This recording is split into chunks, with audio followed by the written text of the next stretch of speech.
वंदे। दोस्तों, माननीय supreme court ने मुझे 21 दिन की मोहलत दी थी। मैं तहे दिल से सुप्रीम कोर्ट का शुक्रिया अदा करना चाहता हूं, बहुत बहुत। उन्होंने चुनाव प्रचार करने के लिए मुझे ये मोहलत दी थी। 21 दिन कल पूरे हुए। अब यहां से मैं सीधा तिहाड़ जा रहा हूं। ये 21 दिन मेरे लिए बहुत विस्मरणीय है। मैंने एक भी मिनट खराब नहीं किया। रात दिन 24 घंटे देश को बचाने के लिए प्रचार किया है। केवल आम आदमी पार्टी के लिए प्रचार नहीं किया, सारी पार्टियों के लिए प्रचार किया। बंबई भी गया, भिवंडी भी गया, हरियाणा भी गया, उत्तर प्रदेश भी गया, पंजाब भी गया, जमशेदपुर भी गया।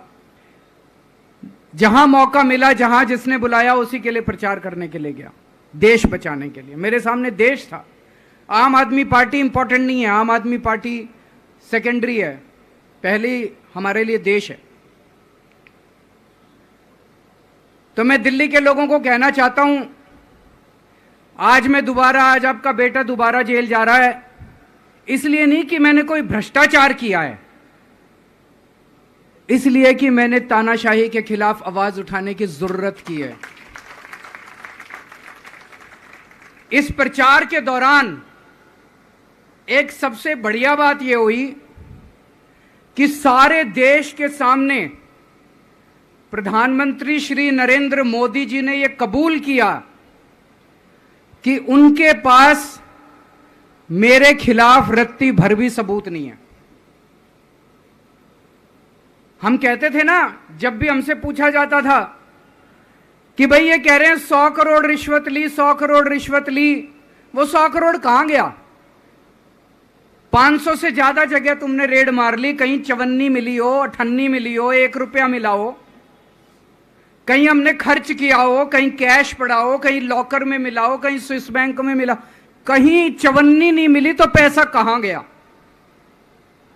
तो एक टीवी चैनल के इंटरव्यू में उस टीवी वाले ने मोदी जी से पूछा कि प्रधानमंत्री जी, ये केजरीवाल चारों तरफ कहता घूम रहा है कि आपके पास उसके खिलाफ कोई सबूत नहीं है, आपके पास उसके खिलाफ कोई रिकवरी नहीं है, फिर आपने उसको गिरफ्तार कैसे कर रखा है?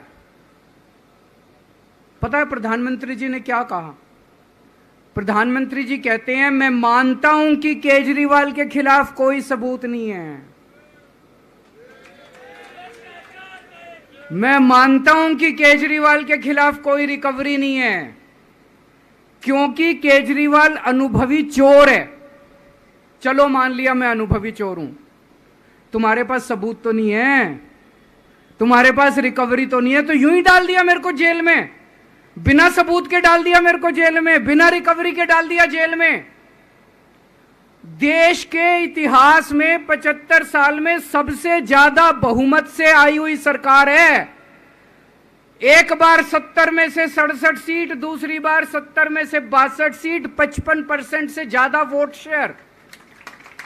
इतने भारी बहुमत वाली सरकार के मुख्यमंत्री को आपने बिना सबूत के जेल में डाल दिया। यही तो तानाशाही है कि जिसका मन करेगा मैं उसी को जेल में डाल दूंगा, जिसका मन करेगा उसी को जेल में डाल दूंगा। और पूरे देश को मैसेज दे दिया कि अगर मैंने केजरीवाल को फर्जी केस में जेल में डाल दिया तो तुम्हारी तो औकात ही क्या है, किसी को भी पकड़ के जेल में डाल दूंगा। इसी तानाशाही के खिलाफ लड़ रहा हूं मैं, और इस किस्म की तानाशाही अपने देश को बर्दाश्त नहीं है। भगत सिंह ने कहा था ना कि जब सत्ता तानाशाही हो जाए तो जेल जिम्मेदारी बन जाती है, सबकी जिम्मेदारी है जेल में जाना, इसके खिलाफ आवाज उठाना। भगत सिंह के चेले हैं। भगत सिंह देश को बचाने के लिए, देश को आजाद कराने के लिए जेल गए थे। भगत सिंह देश को आजाद कराने के लिए फांसी पे चढ़े थे। हम देश को बचाने के लिए जेल जा रहे हैं। इस बार जब जा रहा हूं, मुझे नहीं पता अब मैं कब वापस आऊंगा। मुझे नहीं पता ये क्या करेंगे मेरे साथ जेल में, लेकिन मुझे कोई परवाह नहीं है, जो मर्जी करें। अगर भगत सिंह फांसी पे चढ़ गए, मैं भी फांसी पे चढ़ने के लिए तैयार हूं। मेरे शरीर का एक एक कतरा इस देश के लिए है, मेरे शरीर के खून की एक एक बूंद इस देश के लिए, मेरे जीवन का एक एक पल देश के लिए।